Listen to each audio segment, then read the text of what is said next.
আসসালামু আলাইকুম ওয়া রাহমাতুল্লাহ। সুপ্রিয় দর্শক, আশা করি আল্লাহ রাব্বুল আলামিনের অশেষ মেহেরবানিতে ও দয়ায় আপনারা সবাই ভালো আছেন। প্রিয় দর্শক, আপনাদের দোয়ায় এবং আল্লাহ তাআলার অশেষ মেহেরবানিতে আমিও ভালো আছি। প্রাণ প্রিয় বিওয়াস, সরাসরি বই থেকে আজকে একটা বিচ্ছেদের নকশা নিয়ে আসলাম। শত্রুতা সৃষ্টির জন্য একটা তদবির নিয়ে আপনাদের সম্মুখে হাজির হলাম। সম্পূর্ণ ভিডিওটা ধৈর্য সহকারে মনোযোগ দিয়ে দেখবেন। আমার আজকের দেওয়া বিদ্যা কাজ করবেন, একবার কাজ করবেন মাত্র। যদি উদ্দেশ্য ভালো রেখে, মন ভালো রেখে যদি কাজ করতে পারেন, করার মতো জায়েজ উদ্দেশ্যে কাজ করবেন, হারাম উদ্দেশ্যে কাজ করবেন না। একবার কাজ করবেন, যত বড় সম্পর্ক হোক বিচ্ছেদ হয়ে যাইব। যদি ওইটা বিচ্ছেদ করা লাগে, আজকের এই নকশা দিয়া, আজকের এই তদবির দ্বারা একবার কইরা আপনি বিচ্ছেদ কইরা ফেলাইতে পারবেন। সরাসরি তো বই থেকে দিতেছি, আপনারা দেখতে পাচ্ছেন। নিয়ম সহ তুল্লা ধরছি। কিতাবের মধ্যে একটু নিয়ম বলা আছে, শুধুমাত্র শর্টকাট একটা নিয়ম বলা আছে।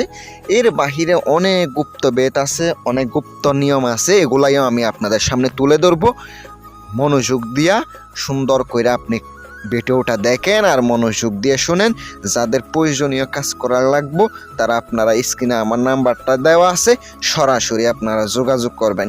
যে নকশাটি দেখতে পাচ্ছেন, নকশাটি প্রথমত মঙ্গলবারেও লিখতে পারেন, শনিবারেও লিখতে পারেন। আপনি দুপুর 12টার পরে লিখবেন, 1টার ভিতরে আপনাকে লিখতে হবে। দুপুর 12টা থেকে 1টার ভিতরে লিখিত হবে, আর না হয় রাত 12টার পরে আপনাকে লিখিত হবে। শনি অথবা মঙ্গলবার অথবা অমাবস্যা, পূর্ণিমায়, এগুলাতে আপনি ভালো দিন দেখা নকশা লিখবেন। একটি বেশি নকশা লিখতে হবে না। নকশার নিচে অবশ্যই নামগুলো আরবিতে লিখতে হবে। বাংলায় লিখলে কাজ করবে না, অবশ্যই আরবিতে নামগুলো লিখবেন। নকশার নিচে নাম লিখবেন কি কি। প্রথমত, অমুকের ছেলের সাথে অমুকের মেয়ের বিচ্ছেদ হোক, এইভাবে অবশ্যই লিখে দিবেন। অমুকের কন্যা অমুক, অমুকের পুত্র অমুক, অবশ্যই নাম এইভাবে লিখে দিবেন। লিখে দেওয়ার পরে তারপরে আপনি পলিথিনে মুড়াইয়া নেবেন। তারপরে নকশাটি সামনে রেখে নকশা আগরবাতি জ্বালিয়ে, তারপরে আগরবাতি জ্বালাবেন। নকশা আগরবাতির উপরে ধরবেন, দইরা এটা একটু আগরবাতি ধোঁয়া দিবেন, একটু খুশবু দিয়ে দিবেন নকশাতে। তারপর 4 বাস কইরা আপনাকে দোহাই মন্ত্র দিয়ে জাগ্রত করে নিতে হবে। এটা একটা বেশি কাজ করবে, অনেক কাজ করে এটা। এই নকশা অনেক পাওয়ারফুল। আর অবশ্যই অনেকে আছে শুধু বিচ্ছেদের কাজ করে দেয়। এটা কোনোদিনও হবে না, কারণ স্বামী স্ত্রীর মধ্যে যদি বিচ্ছেদ করে দেন কোনোদিনও কাজ হইব না। এটা পরকীয় সম্পর্ক অথবা অবৈধ সম্পর্ক, এদের মধ্যে বিচ্ছেদ করাইবেন, কাজ হয়ে যাইব।